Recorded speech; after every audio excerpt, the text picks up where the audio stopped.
Hey guys, welcome back to my channel. So today video we have divorce lawyer Lena sharing what it means to be happily married.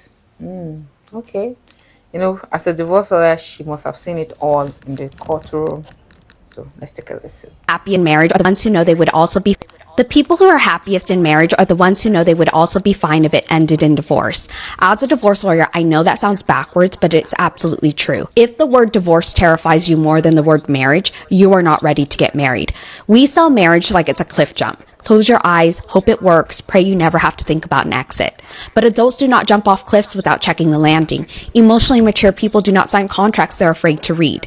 If you know you could leave and still be stable, still be okay, still respect yourself, you are not marrying from fear. You are marrying from choice, and that changes everything.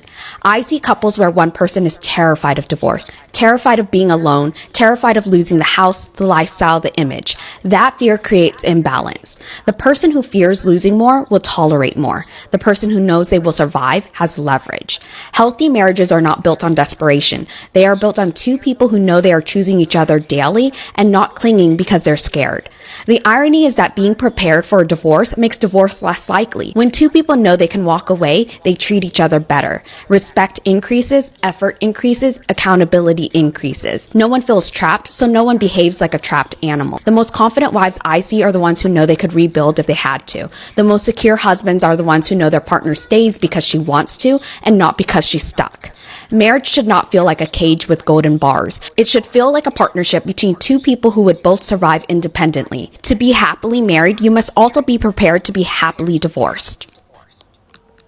She actually makes a lot of sense because if we're being honest, a lot of people are actually married, like right now, married or even still getting married out of desperation.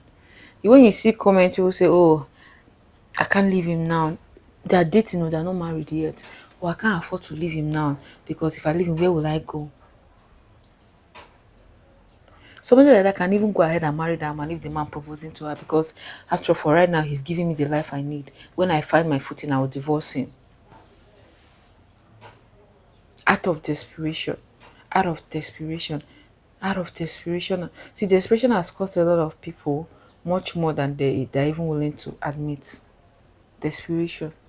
So when you marry, you're marrying this person because I choose to be with you. I want to be with you.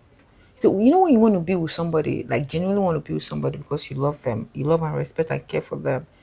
There's how you act towards that person versus when it's desperation. Or when you know that this person has your bread and butter. So you need to act right. And when you now start having your own bread and butter, you see that your action towards the person will change. Let's even see what people in the comments are saying. The person who fears losing more will tolerate more, which is true. Yeah, because the person needs the other person, which is true. Securely attached.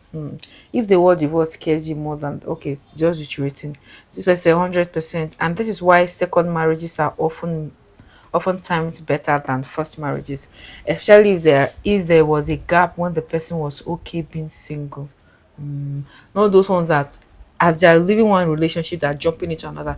There are people that are actually scared of being alone, being single. Do you know that people like that, they can't afford to be single, they are scared of being single. That's why as they're living a relationship they're looking for another one to go into because they can't afford to be on their own. There are people like that actually.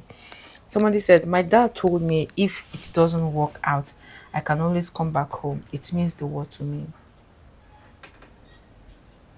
This is how it's supposed to be. Not the ones that as your child is clocking 18, you are chasing your child away. I don't think I will ever understand that mindset. Like, why? Why do people do that? Why? Why are you in a haste to chase your child away? Your child. The normal it's normal to be sad after losing someone you love. It's human. But what is not normal is the fear of losing them and allowing that to rule your decisions. This this is it. Allowing the fear of losing them drive you.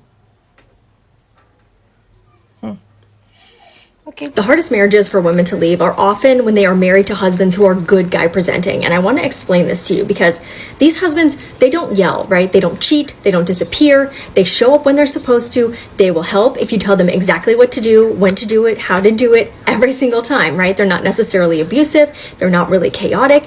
They're not necessarily scary and having, huge outbursts.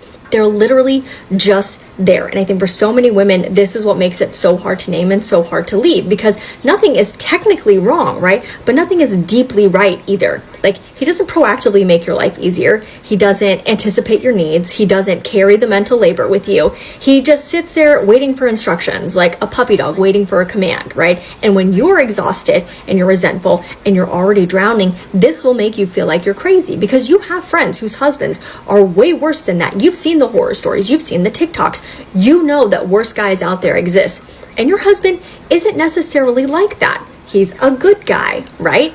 But good guy presenting isn't the same as being an engaged and invested and a participative partner. Bare minimum behavior wrapped in politeness is still bare minimum. And what makes it so fucking draining is that you can't point to one big thing. It's not like one big thing happened in your marriage. It's literally death by 1,000 paper cuts. It's that you're not considered without asking. You're never relieved from your duties without delegating to him first. You're never being prioritized without being prompted or reminded. And then you start wondering if you're crazy.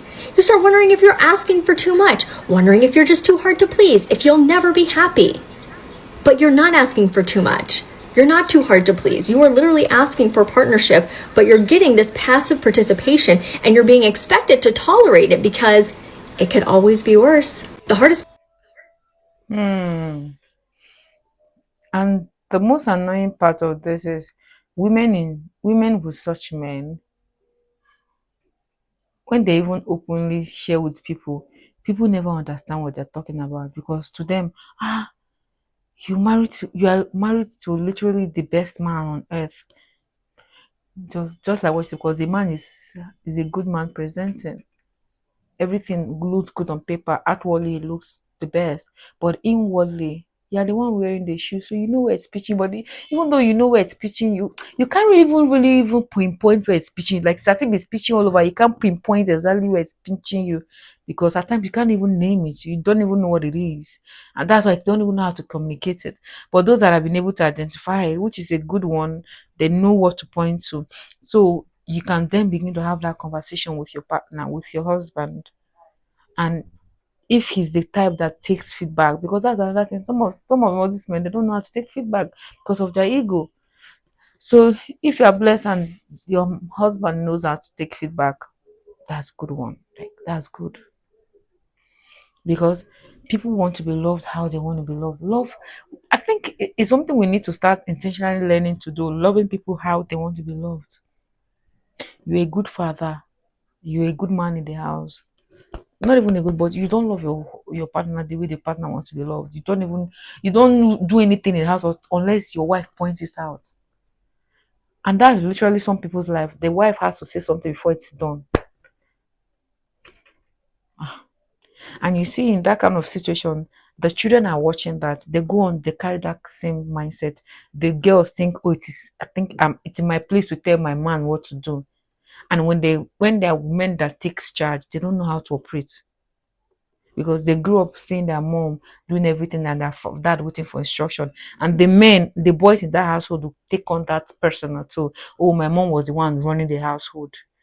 They go on looking for women that will run them relationship for them. The circle continues. Wow, guys, let me know your thoughts in the comment section. Don't forget to like and subscribe. Bye.